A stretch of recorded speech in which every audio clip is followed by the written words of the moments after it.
Welcome back.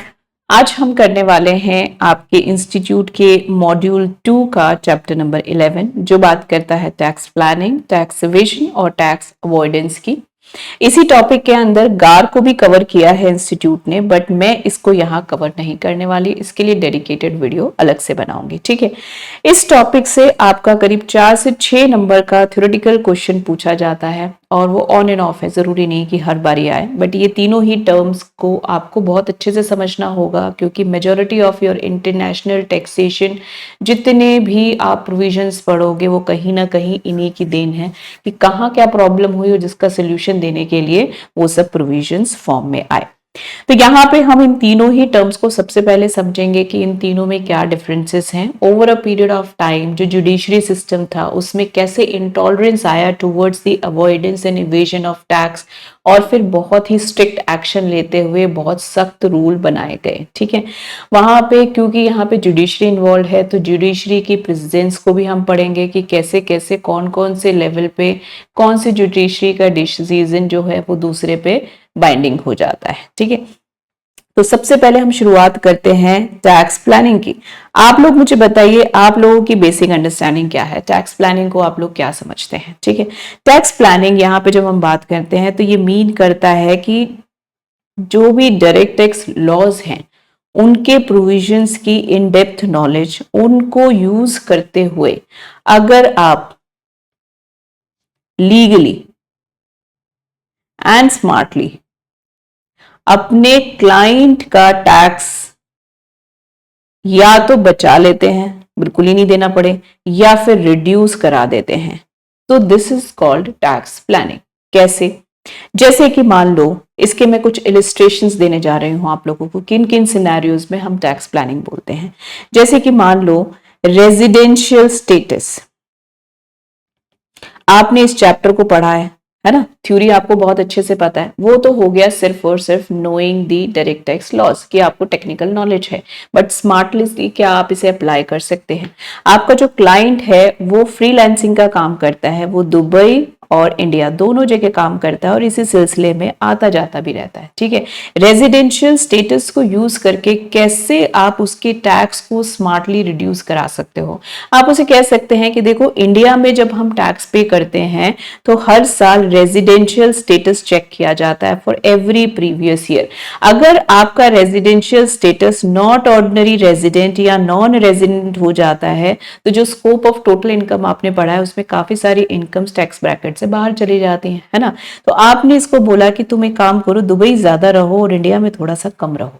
जिस साल में भी ऐसी कोई इनकम्स हैं जिनको आप बचा सकते हो अप्लाइंग दिस फॉर्मूला। ठीक है, तो आपने यहाँ पे क्या किया, आपने यहाँ पे इनकम टैक्स लॉ का जो प्रोविजन है उसका इस्तेमाल किया, बट स्मार्टली इस्तेमाल किया, आप कुछ गलत नहीं कर रहे हो, है ना, और आपने अल्टीमेटली अपने क्लाइंट का टैक्स रिड्यूस करा दिया। तो ये जो सिस्टम है इसको हम बोलेंगे टैक्स प्लानिंग। आपने क्या किया है, टैक्स प्लानिंग। दूसरे सिनेरियो में हम कह सकते हैं एंटिटी का सिलेक्शन। आपका जो क्लाइंट है वो क्लाइंट इंडिविजुअल कैपेसिटी में ही आज तक टैक्स भर रहा था, उसके बड़े सारे काम थे, बड़े सारे बिजनेस थे। अचानक से आपने उसे आइडिया दिया कि आप इंडिविजुअल कैपेसिटी में बहुत सारी ऐसी एग्जाम्पशन और डिडक्शंस हैं जो क्लेम नहीं कर पा रहे हो, जो कंपनीज को ही सिर्फ अवेलेबल है, तो क्यों ना हम इस काम को कंपनी फॉर्मेट में शिफ्ट कर दे, है ना, और आप कंपनी से ही अपने आप को कुछ सैलरी रेम्युनरेशन दिलाते रहो। तो वो है तो आप ही कंपनी, है ना, लेकिन यहाँ पे आपको टैक्स के सारे बेनिफिट्स मिल जाएंगे। तो आपने ये जो किया ये बिल्कुल लीगल फ्रेमवर्क में रहते हुए इस इंडिविजुअल की टैक्स को प्लान किया है, तो this is called tax planning. ऐसे अगर हम बात करें टैक्स रिजिम की, है ना, कोई बहुत ही ऐसा नहीं है कि कोई बड़ा ही बिजनेसमैन है, एक नॉर्मल सैलरीड क्लास पर्सन है, उसको इतना आइडिया नहीं है। हमारे पास न्यू टैक्स रेजिम है, ओल्ड टैक्स रेजिम है, अब वो अपने कंफर्ट की वजह से ओल्ड टैक्स रेजिम में ही टैक्स भरे जा रहा है, बट उसकी कोई इन्वेस्टमेंट्स है ही नहीं जिसका बेनिफिट हमें ओल्ड टैक्स रेजिम में मिले। जबकि न्यू टैक्स रेजिम में स्लैब्स भी और रेट्स भी हमको काफी अच्छे देखने को मिलते हैं। तो आपने उसे सजेस्ट किया कि भाई तेरे को ओल्ड से तो कोई फायदा ही नहीं हो रहा, तू न्यू में क्यों नहीं फाइल कर रहा है, न्यू टैक्स रेट। उसने कहा कि मुझे तो आइडिया ही नहीं था। तो आपने सिर्फ रिजिम को कन्वर्ट करा के जो भी उसके टैक्स को रिड्यूस कराया, आपने क्या किया, उसके लिए एक टैक्स प्लानिंग की। ऐसे ही हम बात करें तो इन्वेस्टमेंट्स हो सकती हैं। आपका जो क्लाइंट है उसका पैसा सारा का सारा बैंक में पड़ा रहता है, वो कुछ यूटिलाइज ही नहीं करता, आपने उसको डिफरेंट डिफरेंट तरीके के इन्वेस्टमेंट स्कीम्स बताई, जहां पे होने वाली इनकम्स भी सब्सिडाइज रहती हैं, जहां पे अगर आप इन्वेस्ट करते हो तो वो इनकम भी आपकी डिडक्शन के लिए क्लेमेबल होती है। तो उस सब से आपने उसकी टोटल इनकम को अल्टीमेटली रिड्यूस कराया, और उसका इफेक्ट क्या हुआ, इसके टैक्सेस रिड्यूस हो गए। तो ये भी जब आपने अपने क्लाइंट के लिए किया तो आपने अपनी एजुकेशन को स्मार्टली यूटिलाइज करके उसके टैक्स को रिड्यूस किया। तो this is also called tax planning. तो ये सारी चीजें हो गई जहां पे कि आप स्मार्ट तरीके से टैक्स को प्लान कर रहे हो अपने क्लाइंट के लिए। क्या इसमें आपको कोई इलीगैलिटी नजर आती है? The answer is no. आपको जो इनकम टैक्स डिपार्टमेंट है, डायरेक्ट टैक्स है, उसने कुछ प्रोविजंस खुद ही बता रखे हैं कि देखो ये एग्जम्पशंस हैं और ये डिडक्शंस हैं, अगर आप इनमें के दायरे में रह के काम कर सकते हो तो हम आपको टैक्स नहीं करेंगे। आपने सिर्फ उन चीजों को ही इस्तेमाल किया, आपने कुछ भी इससे ऊपर नहीं किया। तो फिर हम टैक्स इवेजन और टैक्स अवॉइडेंस किसको कहते हैं? ठीक है, मैं दो केसेस आपके सामने रखूंगी, आप मुझे बताएंगे कि आपके हिसाब से यहाँ इवेजन क्या है और अवॉइडेंस क्या है। और अगर वो प्लानिंग लगती है तो बिल्कुल, कुछ बच्चे मुझे वो भी बता सकते हैं this is nothing but tax planning ma'am. ठीक है, एक शॉपकीपर है मिस्टर ए, ठीक है, ये क्या करते हैं, ड्राई फ्रूट्स का काम करते हैं, लेकिन इनका जो सेल है ना, वो सेल काफी मात्रा में कैश में भी होती है और अदरवाइज तो होती है, चेक्स या बड़े बड़े लोग जो भी लेंगे वो तो इनको ऑनलाइन पे कर रहे होंगे, गूगल पे से कर रहे होंगे, जो भी है, लेकिन कैश में भी इनका मेजॉरिटी बिजनेस हो रहा है। ऐसे सिचुएशन में ये क्या करते हैं कि यहां से होने वाली सेल को तो ये दिखा रहे हैं, ठीक है, डिपार्टमेंट को शो कर रहे हैं और इस पे ये टैक्स पे कर रहे हैं बराबर से, कोई दिक्कत नहीं है, लेकिन ये जो कैश होने वाली जो इनकी सेल्स है इसको ये डिपार्टमेंट को शो नहीं करते, इस पे ये कोई टैक्स नहीं पे करते। आपके हिसाब से ये कौन सी कैटेगरी में फॉल करता है, आप मुझे बताएंगे। ठीक है, इसके बाद दूसरा सिनेरियो है जो कि काफी आप लोगों ने सुना होगा, मॉरिशियस रूट, सिंगापुर रूट, है ना, काफी सुनी हुई है ये सब बातें। सो होता क्या था, अर्लियर सिचुएशन है ये। ठीक है, होता क्या था, जैसे कि मान लो एक फॉरेन इन्वेस्टर है, यूएस का या यूके का पर्सन लगा लो, ये एक फॉरेन इन्वेस्टर है, ठीक है, इसको इंडियन शेयर मार्केट में इन्वेस्ट करना है, ये इंडियन शेयर मार्केट है, इसको दिख रहा है भाई यहाँ तो रोज ही नए हाई लग रहे हैं, ठीक है, इसको यहाँ इन्वेस्ट करना है। अगर ये यहाँ इन्वेस्ट करता है तो जब ये सेल करेगा तो इसको क्या पड़ेगा, यहाँ पे कैपिटल गेन, है ना, तो हमारी गवर्नमेंट को यहाँ से कैपिटल गेन रिसीव होगी, लेकिन इसको क्या हो रहा है, नुकसान। अब ये अपने चार्टर्ड से पूछ रहा है कि भाई मुझे कुछ वे आउट बताओ कुछ। तो इसका जो चार्टर्ड है, जो सीए है, उसने बोला कि देखो इंडिया और मॉरिशस के बीच में ना एक ट्रीटी है। क्या ट्रीटी थी उस टाइम पे थी, एक ट्रीटी थी कि जिसके तहत अगर कैप गेन अराइज होते हैं तो वो टैक्स कहां होंगे, मॉरिशस में, और मॉरिशस में कैपिटल गेन क्या था, निल। तो इसने क्या किया, इस फॉरेन इन्वेस्टर ने मॉरिशस में एक शेल कंपनी खोली। शेल कंपनी क्या होती हैं, वो कंपनीज जो डमी होती हैं, जो सिर्फ पेपर पे होती हैं, एक्चुअल में वहां कोई बिजनेस नहीं हो रहा होता, वहां पे किसी तरीके का कोई रिकॉर्ड, कोई एम्प्लॉयज कुछ नहीं होते, वो सिर्फ पेपर कंपनी होती है। तो इसने एक शेल कंपनी खोली और उस शेल कंपनी का इन्वेस्टमेंट कहाँ कराया, इंडियन शेयर मार्केट में।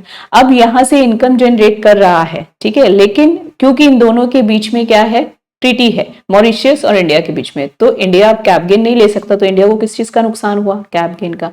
ठीक है, क्या मॉरिशस को फायदा हो गया, नहीं, मॉरिशस तो कैप गेन पे टैक्स लेता ही नहीं है, तो यहाँ पे फायदा किसको हो रहा है, दिस यूएस यूके पर्सन, है ना, तो इनको फायदा हो रहा है। और ये जो है सिंगापुर का भी सेम सिचुएशन रहता है। ये जो सिचुएशन है ये आप लोगों ने अगर देखा होगा पास्ट में बहुत ज्यादा प्रेवलेंट थी, बहुत ही ज्यादा इसका यूज होता था। तो ये दोनों ही सिनेरियोज में क्या ये दोनों ही एवेजन है, ये दोनों ही अवॉइडेंस है, या कि कोई एक केस अवॉइडेंस का है, एक एवेजन का है? आप लोगों को मुझे नीचे बताना है, आप लोगों की अंडरस्टैंडिंग से आपको क्या लगता है। अब मैं आपको बता देती हूँ, ये जो केस है ये है अवॉइडेंस का। ठीक है, क्यों मैम, क्योंकि देखो अगर ये अपने स्ट्रेट रूट से जाता तो यहाँ पे इसे टैक्स देना पड़ता, लेकिन इसने अपना रूट चेंज करके यहाँ पे टैक्स को क्या कर दिया है, अवॉइड। लेकिन क्या इसने यहाँ पे कोई इलीगल काम किया है, मतलब इसने कुछ छुपाया है, इसने कुछ गलत किया है? The answer is no. ये जो कर रहा है ये विद इन लॉ कर रहा है ना। इसने क्या किया है, ऐसे चार्टर्ड को हायर किया है जिसको कि सिर्फ इंडिया के ही टैक्सेस की नॉलेज नहीं थी बल्कि बाहर की भी थी। तो उसने उस लॉ का जो गैप था ना उसका फायदा उठाया, जो लूप था ना उसका फायदा उठाया। उस लूप को सजेस्ट किया है कि भाई आप ये काम करो, इसको लेकर के कहीं पे भी कुछ लिखा नहीं गया है तो डेफिनेटली आपके ही फेवर में आंसर आएगा। तो इसने उस लूप का फायदा उठाया है। तो यहाँ पे ये इलीगल नहीं होता, दिस इज लीगल। लेकिन क्या ये टैक्स के लिए, या एज हम जब बात करते हैं कि आप जो टैक्स पे करते हो that is a social responsibility, क्या उस एंगल से ये सही है? नहीं, उस एंगल से ये डिफीटिंग है। ठीक है, लीगल तो है लेकिन डिफीटिंग है। जबकि टैक्स प्लानिंग पूरी तरीके से लीगल था, है ना, और अच्छा भी था, उसमें कोई नेगेटिविटी नहीं थी। यहाँ पे ये लीगल तो है लेकिन डिफीटिंग है। तो यहाँ पे इस सिनेरियो के अंदर जब भी टेक केयर करना होता है तो क्या करते हैं, हमेशा लॉ अमेंड होता है या फिर जो भी ट्रीटीज बनाई गई हैं वो अमेंड होती हैं ताकि इस गैप को भरा जा सके। अगर आप over a period of time same situations बार बार होते हुए देख रहे हो तो उसे भरने के लिए फिर क्या आता है, फाइनेंस एक्ट में अमेंडमेंट्स आ जाती हैं। बट जो पहले वाला केस है मिस्टर ए वाला, उस केस में कैश जो वो रख रहा है अपने पास और उस पर टैक्स नहीं दे रहा, क्या वो कोई इनकम टैक्स लॉ का कोई लूप है? कहीं कोई कमी है प्रोविजन में? नहीं, वो उसका फायदा नहीं उठा रहा, वो बल्कि क्या कर रहा है, छुपा रहा है अपनी इनकम को, है ना। कंसीलमेंट है, एस्केपमेंट है ना, इसने यहाँ छुपाया है, फॉल्सिफिकेशन किया है रिकॉर्ड्स का, किसी भी तरीके से अपने रिकॉर्ड्स को इधर उधर गड़बड़ की है। सो दिस गड़बड़ इज इलीगल और इसको हम बोलते हैं इवेजन। तो ये जो है ये टैक्स इवेजन का केस है और ये टैक्स अवॉइडेंस का केस है। ठीक है, टैक्स प्लानिंग कैसे कैसे कर सकते हो वो सारे एग्जाम्पल आपको मैंने बताए। ठीक है, उन सब चीजों का, उन प्रोविजंस का बेनिफिट उठा सकते हो। बट टैक्स इवेजन अगर आप कर रहे हो तो यहाँ पे लॉ में एज सच कोई डिफॉल्ट नहीं है, तो करेक्शन किस चीज का होगा, किसी का नहीं, क्योंकि ये इलीगल है। तो यहाँ पे आपको पनिशमेंट भी मिलती है, ठीक है, क्योंकि ये ऑफेंस है। यहाँ पे आपको पेनल्टीज भी पड़ती हैं, यहाँ पे आपको इंटरेस्ट भी देना पड़ेगा, यहाँ पे आपको फाइन्स भी लगेंगे। ठीक है, क्योंकि यहाँ किसी लॉ के करेक्शन की जरूरत नहीं, यहाँ आप ही को करेक्ट किया जाएगा सुधर जाओ, है ना। लेकिन जब हम बात करते हैं अवॉइडेंस के केस में तो ये लीगल है और यहाँ टैक्स डिफीट जो लॉ है वो डिफीट हो रहा है, तो लॉ को अमेंड कर दिया जाएगा। तो इस सिनेरियो में ऐसा कुछ भी मिलता है तो बाद में उसके लिए बहुत ही स्ट्रिक्ट एक्शंस को प्लान किया जाता है। ठीक है, सो ये हो गया बेसिकली इन तीन चीजों का डिफरेंस। अब समझिए कि जब भी ऐसे सिचुएशंस हो रही हैं, हम किसी भी कंट्री की बात करें, ठीक है, सो ग्लोबली क्या चल रहा है, ग्लोबली हर कंट्री के अंदर एक टैक्स सिस्टम है ना। वो टैक्स सिस्टम हर कंट्री जो लगा रही है उसका लॉजिक क्या है, ये सारी कंट्रीज है, इनका टैक्स लगाने का रीजन क्या है, रेवेन्यूज जनरेट करना, है ना। इस रेवेन्यू को ये क्या करते हैं, ये अपनी ही कंट्री के बेटरमेंट के लिए यूज करते हैं ताकि उनकी कंट्री डेवलप करे। सो ये सब सिनेरियो अगर कहीं पे भी ये रेवेन्यू इफेक्ट होगा तो ये सारा सिनेरियो क्या डिफीट होगा, यस ये डिफीट होगा। तो हमें ये बहुत जरूरी है समझना कि ये सब गड़बड़ियां जब चल रही थी तो इतने सारे टाइम से जो हमारा जुडिशियल सिस्टम था वो क्या कर रहा था, केसेस तो आ ही रहे होंगे ना, डिपार्टमेंट जब भी कोई ऐसी चीज पकड़ता होगा तो केस तो पहुंचता होगा ना हाई कोर्ट तक, सुप्रीम कोर्ट तक। तो वो सारा जुडिशियल सिस्टम क्या कर रहा था, इस चीज को सॉर्ट आउट क्यों नहीं कर पा रहा था। तो हम फटाफट से एक ग्लिम्स देखेंगे कि over a period of time judiciary कैसे इंप्रूव हुई। तो देखिए सबसे पहले हम शुरुआत करते हैं 1936 से। यहाँ पे था वेस्ट मिनिस्टर्स प्रिंसिपल, ये फॉलो होता था। ठीक है, ये बहुत पहले की बात हो गई, भारत तो तब तक आजाद भी नहीं हुआ था। तो यहाँ पे जो रूल फॉलो होता था वो रूल क्या था कि हर आदमी को ये राइट है, उसका ये जन्म सिद्ध अधिकार है कि वो अपना प्रॉफिट बढ़ाए, अपने टैक्सेस को सेव करे। उसके लिए वो जो भी चीज फॉलो करेगा, मींस वो जो भी लूप का बेनिफिट उठाना चाहेगा वो उसका अधिकार है। इलीगलिटी की बात नहीं कर रही हूँ, इवेजन की बात नहीं कर रही हूँ, इवेजन कभी भी आपका अधिकार नहीं हो सकता। बट क्या अवॉइडेंस आपका अधिकार था? यस। क्या अधिकार है? यस, क्योंकि वो कहीं ना कहीं जो बनाया गया लॉ है उसमें जो लूप रह गया आपने उसका बेनिफिट उठाया, है ना। वो इलीगल तो वैसे भी नहीं है। सो यहाँ पे वेब मिनिस्टर प्रिंसिपल बिल्कुल साफ बात कहता था कि हर आदमी को ये राइट है कि वो लॉफुली, ठीक है, अगर कोई लूप मिलता है तो वो अपना टैक्स सेव कर सकता है। सो यहाँ पे इसने बेसिकली कहा कि form will prevail over substance. ठीक है, इसके लिए हमें एक छोटी सी चीज यहां समझनी पड़ेगी। फॉर्म मतलब क्या होता है? फॉर्म का मतलब होता है लॉ, सब्सटेंस का मतलब होता है इंटेंट। तो आपका जो इंटेंट है, अगर अभी यहाँ पे इस केस में मैं पर्टिकुलरली बात करूं तो यहाँ पे ये यूके का जो ये फॉरेन इन्वेस्टर है, इसका इंटेंट क्या है? ये डेफिनेटली टैक्स बचाना चाहता था, है ना। ये जेन्युइनली तो इस ट्रांजेक्शन से नहीं गया ना कि ये मॉरिशस ही रहता था, इसलिए इसने इंडियन शेयर मार्केट में जब किया और बाय डिफॉल्ट इसका एंड रिजल्ट ये हुआ कि उसे कैप गेन नहीं देना पड़ा। नहीं, इसने क्या किया, लॉ ढूंढा पहले कि अगर ये मॉरिशस के रूट से जाएगा और इन्वेस्ट करेगा तो इसका कैप गेन बच जाएगा। तो यहाँ पे जो फॉर्म है, जो लॉ है, लॉ तो बिल्कुल करेक्टली ऑप्ट किया है इसने कि हाँ ये ट्रीटी है, उस ट्रीटी का इसने बेनिफिट उठाया है, लेकिन जो इंटेंट था दैट वाज कि आप टैक्स को बचा लो, आप टैक्स सेव कर लो। मींस आप उस गवर्नमेंट को, इंडियन गवर्नमेंट को, उसके लॉ को डिफीट करो, वहां के टैक्स को आप उसे पे ना करो, आपका इंटेंट वो था। लेकिन जब हम 1936 की बात करते हैं ना, तो वहां पे फॉर्म प्रिवेल करता था, लॉ प्रिवेल करता था, मतलब जो मॉरिशियस रूट चल रहा था दैट वाज ओके, इसमें कोई गलती नहीं थी, क्योंकि ये वेब मिनिस्टर्स प्रिंसिपल कहता था कि ये उनका राइट है कि वो इन सब चीजों की नॉलेज लेकर के अपने टैक्स को सेव करें। लेकिन फिर आता है 1945, वर्ल्ड वॉर से जूझ के निकले थे। हमारे यहाँ एक अलग ही तरीके की वर्ल्ड वॉर चल रही थी, है ना। हम लोग 47 में जाके आजाद हुए हैं, तो हमारी तो ऑलरेडी जंग चल रही थी, हम इन सब चीजों से दूर थे, हमें इनसे कोई लेना देना नहीं था कि देश में क्या चल रहा है। यहाँ पे लेकिन क्या होता है, अचानक से जो जुडिशरी सिस्टम है, उस जुडिशरी सिस्टम में ना इंटॉलरेंस आ जाता है। इंटॉलरेंस आप समझ सकते हैं क्यों आया होगा, क्योंकि जब वर्ल्ड वॉर होके निकला है तो ऑलमोस्ट जो जो भी कंट्रीज उसमें इन्वॉल्व हुई, वो सारी कंट्रीज बिल्कुल पूरी तरीके से बर्बाद हो गई, चाहे उनके बिजनेसेस का हो, इकोनॉमीज का हो, इंफ्रास्ट्रक्चर का हो, जो सिस्टम ऑफ वर्क है, फूड है, वहां के लोग, सब अस्त व्यस्त हो गया। ठीक है, अब उसे सेटल करने की जिम्मेदारी किसकी होती है? गवर्नमेंट की होती है। गवर्नमेंट को क्या चाहिए? पैसा। तो उसको रेवेन्यू का सबसे बड़ा सोर्स क्या था? टैक्सेशन। तो अब जब अवॉइडेंसेस या एवेजन्स होता था ना, तो अब उसको बड़ी सख्ती से देखा जाता था, क्योंकि अब गवर्नमेंट्स को लगता था हमें पैसा चाहिए एट एनी कॉस्ट। हम लॉ पे लॉ बनाए जा रहे हैं, बट सामने वाला किसी न किसी चीज का फायदा उठा के टैक्स दे ही नहीं रहा, तो अल्टीमेटली हम लोग ग्रो नहीं कर पा रहे। तो यहां पे जाके थोड़ी सी सख्ती होने लगी, और जो अवॉइडेंसेस थी उनको कंसीडर किया गया थोड़ा सा स्ट्रिक्टली, लॉ को और स्ट्रिक्ट बनाया गया, और इवेजन्स को तो बिल्कुल पूरी तरीके से कट डाउन करने की पूरी मुहिम ही चला दी। ठीक है, इसके बाद आता है 1982। ये पूरा का पूरा पीरियड जो था ना, ये स्ट्रगलिंग था। इस दौरान यही सब चल रहा था कि कैसे इनकी नकेल खिंच जाए। ऐसा नहीं था कि इस दौरान कोई भी डिसीजंस नहीं आ पा रहे थे, बट ये वो टाइम था, कभी इधर फॉर्म प्रिवेल करता था, कभी यहाँ सब्सटेंस प्रिवेल करता था, डिपेंडिंग अपॉन दी केस। तो कभी सब्सटेंस इंटेंट को देखा जाता था तो सामने वाले पर्सन को फाइन कर दिया जाता था, कई बार फॉर्म को देखा जाता था, तो ये मिक्स एंड मर्ज चल रहा था। फिर आता है फाइनली 1982 में रामसे का डॉक्ट्रिन।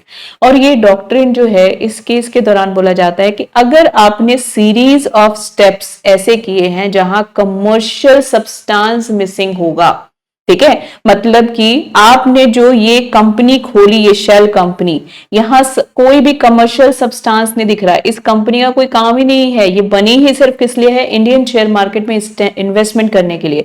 तो ये जो स्टेप्स ऑफ ट्रांजेक्शन्स हो रही हैं, अगर ये स्टेप ऑफ ट्रांजेक्शन्स लैक करेंगी कमर्शियल सब्सटेंस को, तो हम इस पूरे सेटअप को, ये पूरा अरेंजमेंट जो आपने किया है, इसे ही नकार देंगे। मतलब ये जो मॉरिशस रूट है, इसको ही हम एक्सेप्ट नहीं करेंगे। मतलब इंडिया ही कहेगा अच्छा मॉरिशस रूट, आप वैसे कहां से हो? मैं यूएस से हूं, तो कहेगा मैं इसे नहीं मानता।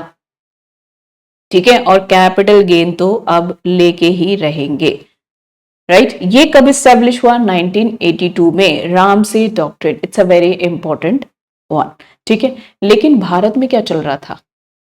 ये तो बाहर की कहानी है ना, बाहर तो लोग मेहनत कर रहे थे, काम कर रहे थे, लेकिन भारत में क्या चल रहा था? हम तब भी स्ट्रगल कर रहे थे अंटिल 1985। ठीक है, इस वक्त तक अगर हम मोटे तौर पे कहें तो ज्यादातर हमारे जो भी लॉज हैं, वो सारे के सारे हमने कहाँ से उठाए हैं? इंग्लिश लॉज से। हम एज इट इज वहां से अडॉप्ट करते रहे हैं, चाहे वो हमारी किताबें जो हमने लिखी हैं डिफरेंट डिफरेंट टैक्सेस को लेकर के, या डिफरेंट लॉज को लेके, या फिर जो हमारा पूरा काम करने का तरीका है, या फिर जो हमने उस वक्त ऑर्डर्स फॉलो किए, वो सब हमने वो किए जो कि वहां वेस्ट में ऑलरेडी चल रहा था। मतलब कि यहाँ जो कहानी चल रही थी, हम उसे कॉपी पेस्ट कर रहे थे। आज भी हम काफी सारी चीजों में तो कॉपी पेस्ट कर ही रहे होते हैं, बट 1985 में हमें अपना भी कुछ मिल गया, दैट वाज मैकडॉवेल केस। ठीक है, ये एक लैंडमार्क डिसीजनिंग थी, जहां पे परमानेंटली इंडिया में भी सब्सटेंस ओवर फॉर्म एस्टैब्लिश हो गया।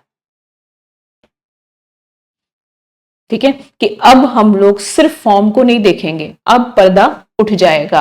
अब अगर हमें लगेगा कि नहीं यहाँ इंटेंट टैक्स को चुराने की या टैक्स को छिपाने की है, तो फिर हम we will dive deep into the actual transaction की यहाँ पे कहानी मोटे तौर पे क्या है। ठीक है, तो सबसे पहले हम समझने की कोशिश करते हैं कि मैकडॉवेल का केस क्या था, क्योंकि ये बहुत ही इंपॉर्टेंट केस है, इसको आप लोगों को सुनना चाहिए, इंटरेस्टिंग भी है और इंपॉर्टेंट भी है। सो मैकडॉवेल का केस था क्या, तो इसके साथ साथ ही मैं यहाँ पे आपके मॉड्यूल में 4 केसेस का रेफरेंसेस उन्होंने लिया है। ठीक है, 67 से लेकर के और 85 के बीच में, वो चारों ही केसेस को मैं एक साथ आप लोगों के साथ डिस्कस करूंगी, ताकि आप लोगों को पता चले जब मैकडॉवेल का केस आया है, इस दौरान जब दुनिया भर में ये सब जिद्दोजहद चल रही थी, तो हमारे यहाँ की जुडिशरीज डिफरेंट डिफरेंट केसेस में क्या जवाब दे रही थी, क्या ऊपर चल रहा था, फॉर्म चल रहा था या सब्सटेंस चल रहा था। तो एक एक करके चारों केसेस को देखते हैं। सबसे पहले वाला केस हम देखते हैं। तो देखिए, ये थे हमारे 4 केसेस। पहला 1967, 1967 ये 2 केसेस थे जो बहुत ही रेलेवेंट हैं। CIT versus motor and general stores और दूसरा सीआईटी वर्सेस बीएम खारवाड़, ये 2 केसेस आए। इस केस में क्या था, ये मोटर एंड जनरल स्टोर्स थी, ये बेसिकली क्या करता था, प्रॉपर्टी से रेंटल इनकम लेने का काम करता था। ठीक है, बहुत सारी प्रॉपर्टीज थी इनके पास और इनका जो सोर्स ऑफ इनकम था वो रेंटल इनकम्स थे। इन्होंने क्या किया, अपनी एक लीज होल्ड प्रॉपर्टी को के जो राइट्स थे इन्होंने ये सेल कर दिए। ठीक है, अब ये जो सेल किए, इसके बदले में इन्होंने क्या लिया, अनदर प्रॉपर्टी। तो मतलब इसने यहां पे क्या किया है, एक्सचेंज हुआ है। उस टाइम पे अगर हम बात करें तो आपके कैप गेन में जो ट्रांसफर की डेफिनेशन थी उसमें एक्सचेंज ऑफ असेट एग्जिस्ट नहीं करता था। तो उस लूप का फायदा उठाते हुए उसने कहा अगर मैं ट्रांसफर करता हूं और बदले में मुझे कैश या कैश इक्विवेलेंट आता है, तो फिर यहां मुझे cash gain, capital gains attract हो जाएंगे। तो उस चीज को अवॉइड करने के लिए उसने प्रॉपर्टी के राइट्स बेचे और बदले में प्रॉपर्टी खरीद ली। अब यहाँ पे जो डिपार्टमेंट था ना, डिपार्टमेंट ने कहा कि भाई आपका जो है ना प्रॉपर्टी के राइट सेल हुए हैं तो कैपिटल गेन होगा। ठीक है, अब यहाँ पे मोटर एंड जनरल स्टोर्स क्या बोल रहा है कि जब मैंने कोई कैश या कैश इक्विवेलेंट रिसीव ही नहीं किया तो फिर वो ट्रांसफर कैसे हुई। तो यहाँ पे जो हमारा लॉ था, जो फॉर्म थी, उसके लूप को इस्तेमाल किया गया और एक्चुअल में एग्जिस्ट भी नहीं करता था। तो इस दौरान 1967 के आसपास यहां फॉलो हो रहा था वेस्टमिनिस्टर्स का जो प्रिंसिपल था वो, और इसकी वजह से यहाँ पे फॉर्म प्रिवेल किया ओवर सब्सटेंस। ठीक है, तो सुप्रीम कोर्ट ने क्या जजमेंट दी, सुप्रीम कोर्ट ने कहा भाई मोटर जनरल स्टोर ने सही किया है, यहाँ पे कोई भी कैप गेन्स नहीं बनते, ये जीत गए। ठीक है, इस केस में। लेकिन इस केस की वजह से हुआ क्या, आपका जो इनकम टैक्स एक्ट है वो अमेंड हुआ। ठीक है, और इसकी अमेंडमेंट में कैपिटल गेन में जो ट्रांसफर की डेफिनेशन है उसके अंदर क्या आ गया, it will include exchange of assets. आप उसकी एक एक चीज को देखेंगे ना, अगर इनकम टैक्स का तब से लेकर के आज तक तो कुछ भी नई कहानी हुई है तो किसी केस की देन होती है। ठीक है, यहीं पे लेकिन सेम सिचुएशन में हम 1967 की ही बात करते हैं। तो यहाँ पे जो सीआईटी वर्सेस बीएम खारवाड़ केस था, जिसके अंदर की क्या हुआ था, एक फर्म, इस फर्म में पार्टनर थे बीएम। ठीक है, ये फर्म क्या थी, इसके अंदर करीब करीब 5 पार्टनर्स थे इंक्लूडिंग बीएम। ठीक है, तो इसके अंदर जो असेट्स थी इसमें से एक असेट इस पार्टनर को ट्रांसफर हो गई। जैसे ये ट्रांसफर हुई तो डिपार्टमेंट ने कहा कि क्योंकि भाई ट्रांसफर हुआ है कैप गेन दे दो। ठीक है, तो इसने कहा कि देखो भाई ये हमारी फर्म है और मैं इसी का पार्टनर हूं, है ना, तो ये सारी एसेट्स हमारी है, ये असेट मेरी जो हमारी एसेट है उसमें से एक एसेट मेरे पास आ गई, तो ये तो घर का मामला है ना, मेरी ही फर्म है, हमारी ही फर्म है, हम सब पार्टनर हैं, मेरी फर्म की एसेट मेरे पास आ गई, तो यहाँ ट्रांसफर कहाँ हुआ। ठीक है, ये भी इंक्लूड नहीं करता था तब तो। लेकिन इस चीज के केस में जो यहाँ जज थे सुप्रीम कोर्ट में, उन्होंने इसे फॉलो नहीं किया। ठीक है, वेस्टमिनिस्टर्स वाले केस को फॉलो नहीं किया। यहां उन्होंने नहीं बोला कि form will prevail, they said कि हम जाएंगे इंटेंट चेक करने, और यहां सब्सटेंस चेक किया गया कि ये जो फर्म है इसने इस एसेट को यहां ट्रांसफर किया क्यों है, और ये एसेट की क्या वर्थ है ना, और सारा का सारा इंटेंट चेक किया गया और फाइनली बीएम खारवार जो है इनको हार माननी पड़ी, है ना। सुप्रीम कोर्ट ने किसके फेवर में जजमेंट दिया? सीआईटी के, ठीक है। ऐसे अगर हम बात करें 1969 की, तो यहाँ पे Ramakrishna sugar mills versus CIT, इस केस में क्या होता है, एक पूरी की पूरी फर्म जो होती है जिसके अंदर 5 पार्टनर्स थे, वो सारी की सारी फर्म ही किसी एक पार्टनर के पास शिफ्ट हो जाती। मतलब ये जो फर्म थी ABC लिमिटेड, इसमें से जो सारे एग्जिस्टिंग पार्टनर्स थे एक्सेप्ट पी, सब निकल जाते हैं, सब चले गए, ठीक है। कौन रह गया? सिर्फ पी।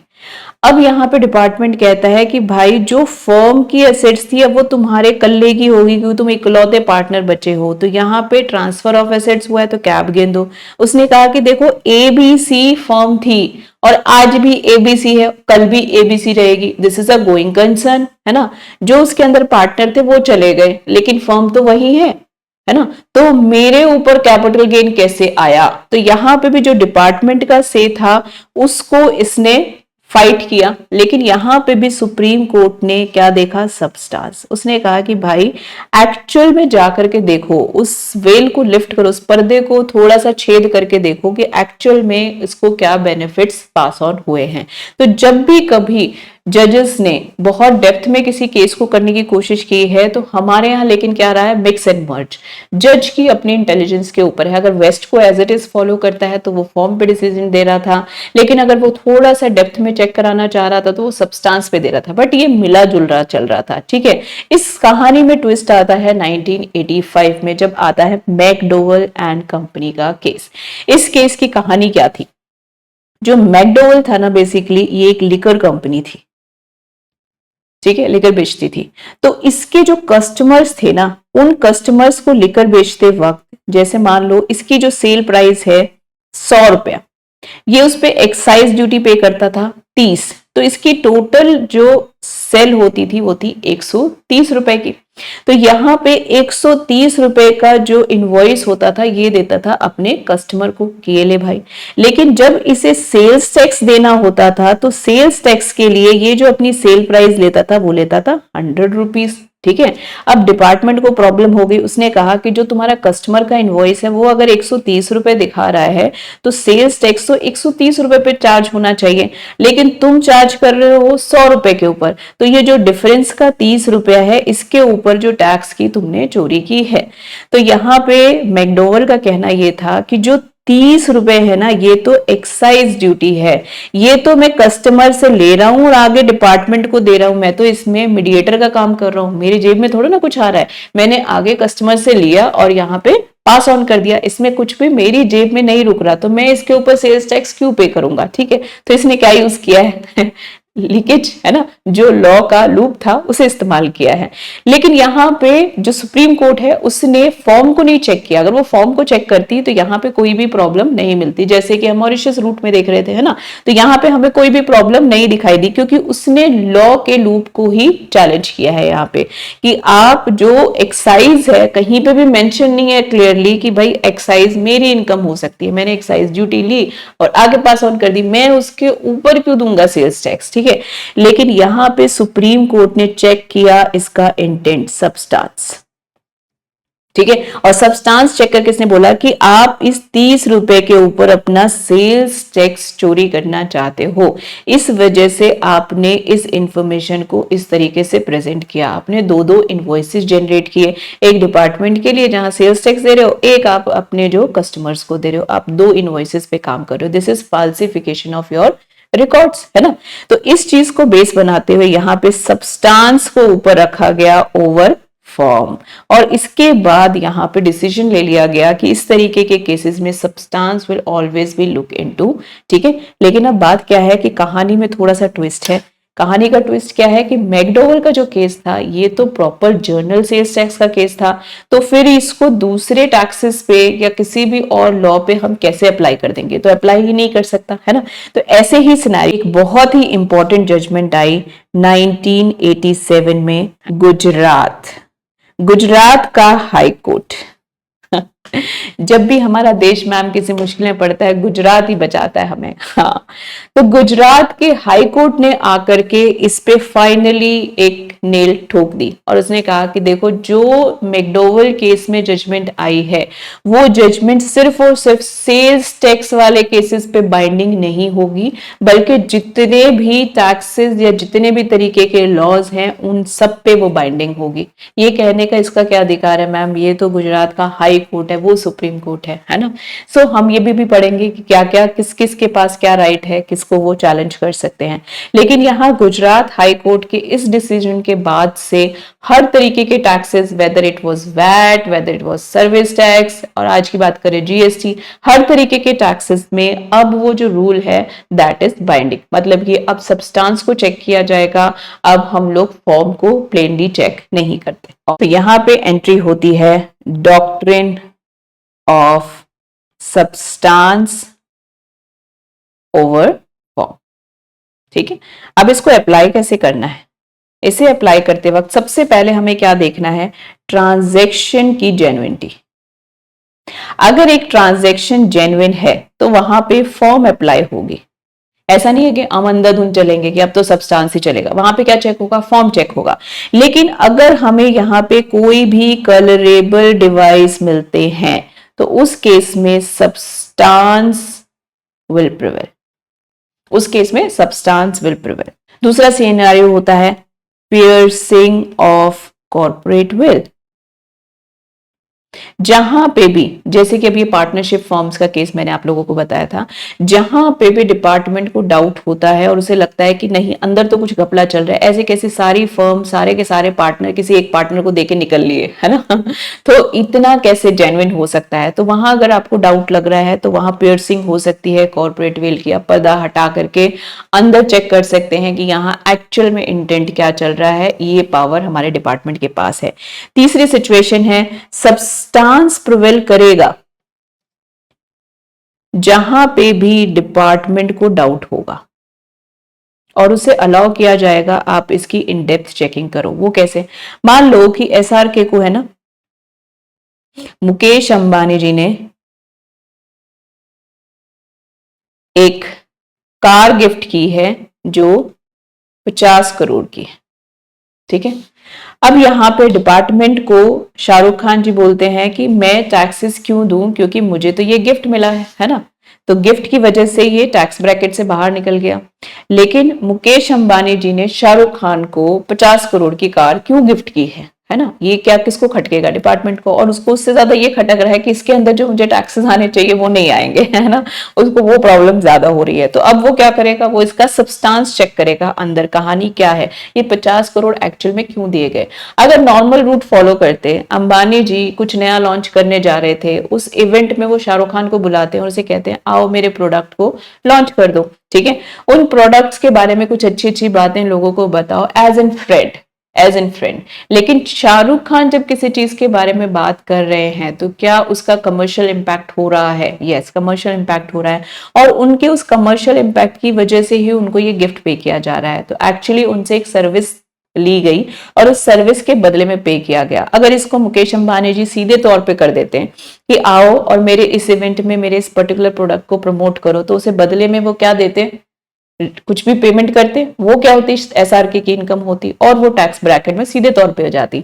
बट यहाँ पे किसी ना किसी सीए ने तो कुछ ना कुछ एडवाइस दी होगी, है ना, तो यहाँ पे क्या किया गया कि नहीं, आप एज एन गेस्ट आएंगे और मैं आपको अपना फ्रेंड बताते हुए बोलूंगा कि आप 2 शब्द बोले और आप स्टेज पे आके 2 शब्द बोलेंगे, हमारा प्रमोशन हो गया। ठीक है, लेकिन हमने उसको कवर अप कर दिया। ठीक है, और मैं आपको बदले में गिफ्ट दे दूंगा एक ऐसी चीज जिसकी वर्थ इतनी होगी। तो डिपार्टमेंट जो है उसके पास ये राइट है कि वो सब्सटेंस जो होगा ऐसे सिचुएशंस में हर हालत में चेक करेगा। ठीक है, ऐसे ही अगर हम बात करें तो कैपिटल रिसीट्स और रेवेन्यू रिसीट्स, ये भी एक बहुत बड़ा झमेला है, क्योंकि काफी सारे केसेस ऐसे होते हैं जहां पे बहुत ही थिन लाइन ऑफ डिफरेंस होता है कैपिटल रिसीट के बीच में और रेवेन्यू रिसीट के बीच में, हम उसे डिफरेंशिएट नहीं कर पाते। लेकिन क्या एक एज एन एसएससी एक कोई मेरी पर्टिकुलर ट्रांजैक्शन कैपिटल रिसीट में कैटेगराइज हो जाए या रेवेन्यू रिसीट में कैटेगराइज हो जाए, उससे मुझे टैक्स बेनिफिट्स हो सकते हैं, यस। क्या डिपार्टमेंट को इसी तरीके से क्या टैक्स लॉसेस हो सकते हैं, यस। तो क्या वो ज्यादा केयरफुल होंगे अबाउट कि ये पर्टिकुलर अगर ट्रांजेक्शन सामने आई है तो इसको कैपिटल में या रेवेन्यू में किस तरीके से क्लासिफिकेशन होना चाहिए, यस। तो ऐसा कोई भी सिनेरियो अगर डिपार्टमेंट के सामने आता है तो वो यहाँ पे सब्सटेंस चेक करेगा, यहाँ पे कोई डाउट नहीं है कि उसको फॉर्म चेक करना है। तो ये डॉक्ट्रिन का पार्ट है। तो इसमें कैसे, फॉर एग्जाम्पल अगर हम बात करें, एबीसी लिमिटेड है, वो मिस्टर ए को हायर करती है, ठीक है, एज डिस्ट्रीब्यूटर, ठीक है, 10 सालों के लिए। लेकिन 6 साल बाद ही ना उसका कॉन्ट्रैक्ट खत्म कर देती है और इसके लिए ये इसे 50 लाख रुपए देती है। अब मिस्टर ए इंटरेस्टेड है ये कहने के लिए कि ये जो मुझे मिल रहा है 50 लाख रुपए, ये मेरे लिए रेवेन्यू रिसीट है, ठीक है। डिपार्टमेंट का टेक है कि नहीं ये कैपिटल रिसीट है। अब इन दोनों की ही फाइट को सुलझाना है। उस फाइट को सुलझाने के लिए क्या यहाँ पे सब्सटेंस चेक होना पड़ेगा, यस, यहाँ सब्सटेंस को चेक करना पड़ेगा। तो सबसे पहले हमें ये देखना पड़ेगा कि हम कैपिटल रिसीट कब मानेंगे और हम यहाँ रेवेन्यू रिसीट कब मानेंगे। तो इसे कैपिटल रिसीट माना जा सकता है अगर ये नॉट रेकरिंग इन नेचर हो, ठीक है, या फिर ये लॉस ऑफ कैपिटल एसेट के लिए दिया गया हो, या फिर extinguishment of source of income के लिए दिया गया हो, है ना। तो इन सारे केसेस में ये जो रिसीट है इसको हम कैटेगराइज करेंगे कैपिटल रिसीट में, जबकि हम इसे रेवेन्यू रिसीट मानेंगे अगर ये part of regular business compensation है, कि ये इनके बीच में चलता ही रहता है ना। दूसरा, ये किसी तरीके का लॉस ऑफ प्रॉफिट है कि इसको अगले 4 साल में भी जो प्रॉफिट होने वाला था, जो यहां से एबीसी लिमिटेड से जो इनकम मिलने वाली थी, क्योंकि अब वो नहीं मिलेगी तो इसने एज एन कंपनसेशन इसे दे दिया। या फिर ये रेकरिंग नेचर है, इसे अगले किसी कॉन्ट्रैक्ट के लिए डिस्ट्रीब्यूटरशिप मिल जाएगी, ये खत्म हुआ दूसरा मिल गया, दूसरा खत्म हुआ तीसरा मिल गया, तो इस सबको कवर करने के लिए दिया गया है। तो इसमें से ये किस कैटेगरी में फॉल करेगा, क्या वो सब्सटेंस चेक होना यहाँ बहुत जरूरी है, यस। जैसे ही वो सब्सटेंस चेक होगा accordingly this amount will be figured into that category.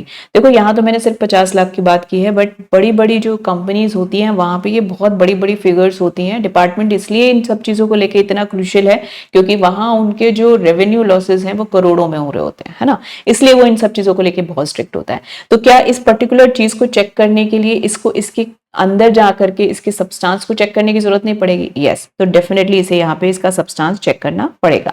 Now the last not the least one, labelling, है ना। आपने अपने इनकम को लेबल कैसे किया, जैसे कि अभी पीछे वाला केस हमने शाहरुख खान वाला कहा था, ठीक है। तो शाहरुख खान वाले केस में ये क्या कर रहा था, इसने इस जो इनकम थी इसको लेबल क्या किया, एज एन गिफ्ट। तो आपने इसे लेबल कर दिया, इट डज नॉट मीन कि वो गिफ्ट ही हो जाएगा।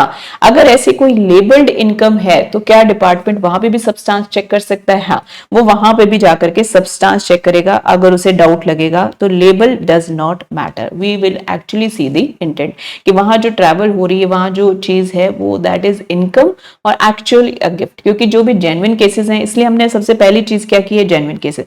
अगर जेन्युइन केस है तो फिर वहां फॉर्म चलेगा ही चलेगा, है ना। उसके लिए उसकी जेन्युइनिटी चेक करने के लिए क्या करेंगे, अगर जरूरत लगेगी तो डिपार्टमेंट जो है वो सब्सटेंस चेक करेगा। सब्सटेंस चेक करने के बाद लगता है अगर जेन्युइन है तो फिर फॉर्म विल प्रिवेल, ठीक है। तो ये सारी की सारी जो है ये डॉक्ट्रिन है of the substance over form prevail करेगा। अब इसके बाद जैसे कि मैंने आप लोगों को कहा था कि हमारे पास डिफरेंट जुडिशरीज हैं, उनकी हम प्रेसिडेंसीज को देखेंगे। तो एक बार प्रेसिडेंसीज देख लेते हैं, ठीक है। सुप्रीम कोर्ट, हाई कोर्ट, उससे लोअर अथॉरिटीज जो रहती हैं वो आप ऑटोमेटिकली समझ जाएंगे इन दोनों का मैकेनिज्म समझते हुए। तो सबसे पहले बात करते हैं हम सुप्रीम कोर्ट की। तो सुप्रीम कोर्ट का जो भी ऑर्डर आएगा वो किस किस पे बाइंडिंग होता है, सभी कोर्ट्स पे, चाहे वो हाई कोर्ट हो या सेशन कोर्ट्स हो या फिर ITAT हो, किसी की भी बात करूं, सारी तरीके के कोर्ट्स, आईटीएटीज, एओ, इनफैक्ट ऑल, मतलब हम और आप पे भी बाइंडिंग होते हैं। जो भी डिसीजंस ऐसे हैं सुप्रीम कोर्ट के जो हमारे ऊपर अप्लाई करते हैं, अगर इनकम टैक्स से रिलेटेड है और मैं इनकम टैक्स के उसी किसी मुद्दे को लेकर फाइट कर रही हूं, तो सुप्रीम कोर्ट का वो ऑर्डर मुझ पे भी बाइंडिंग हो जाएगा। तो ये सभी पे अप्लाई करता है, ठीक है। जब हम बात करते हैं ना ऑर्डर बाइंडिंग है, तो ऑर्डर बाइंडिंग होने का मतलब क्या होता है, ऐसे ही एक जर्नल लॉ नहीं आ जाता कि ये पर्टिकुलर केस था और हम उस केस के फैक्ट्स नहीं देख रहे, हम कुछ नहीं देख रहे, हम सिर्फ देख रहे हैं कि substance will prevail over form. ऐसा नहीं है, हमें उस ऑर्डर के लीगल रीजनिंग देखने हैं, सुप्रीम कोर्ट ने क्या दिए हैं, हमने वो प्रिंसिपल्स देखने हैं जिसकी वजह से उन्होंने वो डिसीजन फॉर्म किया है, हमने ऑब्जर्वेशंस को चेक करना है, कमेंट्स को चेक करना है, ये सब भी बाइंडिंग होंगे उस ऑर्डर के साथ। सिर्फ और सिर्फ सिंगल उठ करके वो ऑर्डर हमारे पे बाइंडिंग नहीं हो जाता, ठीक है। वहां कुछ कमेंट ऐसा दे दिया गया है जो कमेंट मेरे केस के साथ नहीं जाता, तो फिर वहां पे वो ऑर्डर मुझ पे बाइंडिंग नहीं होगा। अब सुप्रीम कोर्ट के केस में अगर मान लो कि जो लार्जर बेंच है, यहाँ पे सुप्रीम कोर्ट और सुप्रीम कोर्ट ही है दोनों ही सिचुएशन में, सुप्रीम कोर्ट के ऑर्डर को ही क्लैश कर रहा है, तो इस सिचुएशन में किसके ऑर्डर को माना जाएगा, तो जो लार्जर बेंच होगा उसके ऑर्डर को माना जाएगा। तो लार्जर बेंच जो होगा उसका डिसीजन जो होगा यहाँ पे प्रिवेल करेगा। अगर हम बात करेंगे सुप्रीम कोर्ट में दोनों ही जो है वही दोनों लार्ज बेंच है, यहाँ तो ये था कि जो लार्ज होगा उसकी सुनी जाएगी, पर दोनों ही लार्ज बेंच का ऑर्डर है, तो फिर किसका सुना जाएगा, फिर जो लेटर इन टाइम है उसके ऑर्डर को ही माना जाएगा, दैट ऑर्डर विल प्रिवेल। अगर सुप्रीम कोर्ट कोई ऐसा जजमेंट दे देती है जो उसने दिया है in ignorance of statutory provision, उसने इग्नोर किया किसी स्टैट्यूटरी प्रोविजन को या हो गया और उसके बेस पे वो ऑर्डर है, और ये चीज मैं सामने रख रही हूं सुप्रीम कोर्ट के, क्या वो अब मुझ पे बाइंडिंग होगा? यस, वो स्टिल बाइंडिंग होगा। इससे फर्क ही नहीं पड़ता कि वहां पे जो ऑर्डर दिया गया है वो स्टैट्यूटरी प्रोविजन के इग्नोरेंस में दिया था कि नहीं दिया था, ठीक है। सुप्रीम कोर्ट क्या, अब मान लो किसी एक सुप्रीम कोर्ट ने किसी एक मैटर पे एक ऑर्डर दे दिया है, मतलब अब बस अब कुछ नहीं हो सकता, अब कोई और सुप्रीम कोर्ट आके क्या उसे ओवररूल नहीं कर सकते? बिल्कुल कर सकती है। सुप्रीम कोर्ट के पास ही ये अकेले राइट है कि वो ओवररूल कर सकती है अपनी ओन जजमेंट को, ठीक है। उसके लिए जो भी फैक्ट्स एंड फिगर्स होंगे वो प्रेजेंट करेगी, और जब वो अपना ऑर्डर देगी तो वहां पे वो ये सब स्टेट करेगी कि ये क्या रीजनिंग्स रही हैं जो उसने इस ऑर्डर को यहाँ पे ओवररूल किया है, ठीक है। अब हम बात करते हैं हाई कोर्ट की, तो हाई कोर्ट थोड़ा सा जो है सुप्रीम कोर्ट से लोअर पड़ता है। हाई कोर्ट की एप्लीकेबिलिटी किस किस के ऊपर होती है, किस किस को बाइंड करता है? सीबीडीटी को बाइंड करता है, एओ को बाइंड करता है, सीएटी अपील्स को करता है, आईटीएटी को करता है। इन सब के ऊपर ये जो होगा बाइंडिंग होगा हाई कोर्ट का जजमेंट। हाई कोर्ट अपने ही डिसीजन को कभी इग्नोर कर सकता है क्या? बिल्कुल कर सकता है। हाई कोर्ट के पास ये पावर है कि वो अपने ही दिए डिसीजन को इग्नोर कर सकता है और किसी नए प्रिंसिपल, नए किसी ऑब्जर्वेशन के बेसिस पे अपना नेक्स्ट ऑर्डर निकाल सकता है। जब हम हाई कोर्ट की बात करते हैं तो वहां क्या था? Large bench, small bench. जब हम हाई कोर्ट की बात करते हैं तो यहाँ डिवीजन बेंचेस होते हैं, ठीक है। जो इसका फुल बेंच होता है वो 3 जजेस का होता है, उससे नीचे जजेस जो होंगे 1 होगा, 2 होगा, तो हम उसको बोलते हैं डिवीजन बेंच, ठीक है।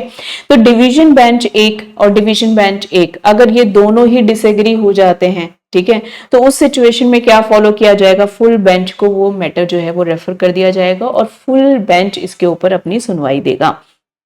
अब अगर फुल बेंच और डिवीजन बेंच ये आपस में टकराते हैं तो किसकी चलेगी?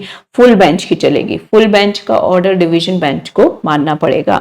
अगर कोई सिंगल बेंच मतलब एक ही जज है वो कोई ऑर्डर प्लेस कर रहा है तो उसको उस ऑर्डर को डालते वक्त किस चीजों को फॉलो करना होगा? डिवीजन बेंच का अगर कोई ऑर्डर है या फुल बेंच का कोई ऑर्डर है तो उसको मानते हुए अपना ऑर्डर देना पड़ेगा, ठीक है। मतलब कि ये सिंगल बेंच वाले के ऊपर बाइंडिंग होगा। तो यहाँ पे हम बात करें लोअर अथॉरिटीज की, जो अथॉरिटीज इसके अंदर आ रही हैं हाई कोर्ट के अंदर, ये अथॉरिटीज क्या हाई कोर्ट के जजमेंट को कभी भी इग्नोर नहीं कर सकती? मतलब वो सही हो या गलत हो उनको हर हालत में उसे मानना पड़ेगा? नहीं, देयर आर 3 वेज जहां पे इनका कुछ भला हो सकता है। वो क्या है? अगर कोई ओवर लार्ज बेंच जो है वही ओवर रूल कर दे उसी हाई कोर्ट का, ठीक है, तो फिर वो डिसीजन जो होगा, वो जो ऑर्डर होगा, वो बाइंडिंग नहीं रहेगा ऑन दी लोअर अथॉरिटीज। या फिर सुप्रीम कोर्ट का तो हमें पता है वो तो सबसे ऊपर ही हो गया, अगर वही ओवर रूल कर देता है या मॉडिफाई कर देता है उस ऑर्डर को हाई कोर्ट के, तो फिर उस सिनेरियो में जो लोअर अथॉरिटीज हैं उन पे वो बाइंडिंग नहीं रहेगा ऑर्डर। अगर कोई अमेंडमेंट आती है, अगर हम फाइनेंस, क्योंकि हम तो इनकम टैक्स की बात करेंगे, हाई कोर्ट में तो सभी तरीके के मैटर्स आते हैं, सुप्रीम कोर्ट में भी सभी तरीके के मैटर्स आते हैं, बट हम यहाँ किस कंटेक्स्ट में बात करें, इनकम टैक्स के। तो अगर कोई लेटर ऐसी अमेंडमेंट्स आती हैं जिसकी वजह से वो ऑर्डर जो है वही इनएप्लीकेबल हो जाता है, उसकी अब कोई वर्थ ही नहीं बचती, तो उस सिनेरियो में भी लोकल अथॉरिटीज जो होंगी या लोअर अथॉरिटीज जो होंगी वो अब बाइंडिंग नहीं रहेंगी हाई कोर्ट के ऑर्डर में। तो बेसिकली आपका ये जो चैप्टर था, इसके अंदर हमने इन 3 चीजों की डेफिनेशंस देखी हैं, ये क्या है, फिर हमने इनकी लीगैलिटी और इलीगैलिटी को चेक किया है, ठीक है। इसके बाद हमने इससे रिलेटेड केसेस किए हैं। Over a period of time judicial जो सिस्टम रहा उसने कैसे इनको कर्ब करने की कोशिश की है, चाहे वो इवेजन रहा हो या अवॉइडेंस रहा हो, ठीक है। तो यहाँ क्या डिफरेंट जजमेंट्स रही हैं over a period of time, और कौन सी एक जजमेंट थी जो कि यहाँ पे बेंचमार्क थी, जिसकी वजह से एक बहुत बड़ा सिनेरियो चेंज आया, हमको सब्सटेंस ओवर फॉर्म फाइनली मिल गया। तो उसके क्या प्रिंसिपल्स हैं, हमको क्या फॉलो करना है जब भी सब्सटेंस ओवर फॉर्म की बात होगी, वो सारी हमने बात की। और उसके बाद जो कोर्ट्स क्योंकि यहाँ इन्वॉल्व हो गए, तो किस कोर्ट की ऑर्डर्स जो होंगे वो किसके ऊपर एप्लीकेबल होंगे, कौन कौन फॉलो करेगा, ये हमें पता होना चाहिए, सो दैट कि अगर वो ऑर्डर हाई कोर्ट का है और हम केस सुप्रीम कोर्ट में लड़ रहे हैं, तो सुप्रीम कोर्ट बाइंड नहीं होता है हाई कोर्ट से, ठीक है। तो सुप्रीम कोर्ट उस फैक्ट को, उस पूरे केस को बिल्कुल अपने ही तरीके से देखेगा, उसको उस ऑर्डर को कैरी करने की जरूरत नहीं है। क्या हाई कोर्ट का दिया हुआ ऑर्डर जो उसको पूरी तरीके से यहाँ ओवररूल किया जा सकता है या उसे नलिफाई किया जा सकता है, वॉइड किया जा सकता है by supreme court? Yes, that has the supreme power. तो this was about your this chapter. I hope this ये तीनों कॉन्सेप्ट्स आप लोगों को क्लियर हैं, ये सारी की सारी जो सीक्वेंसिंग और जो भी मैंने केस लॉ डिस्कस किए हैं आपको अच्छे से समझ में आ गए होंगे। Thank you so much for listening, और मुझे कमेंट करके जरूर बताना कि इन सब में सबसे इंटरेस्टिंग केस आपको कौन सा लगा है, ठीक है। Thank you.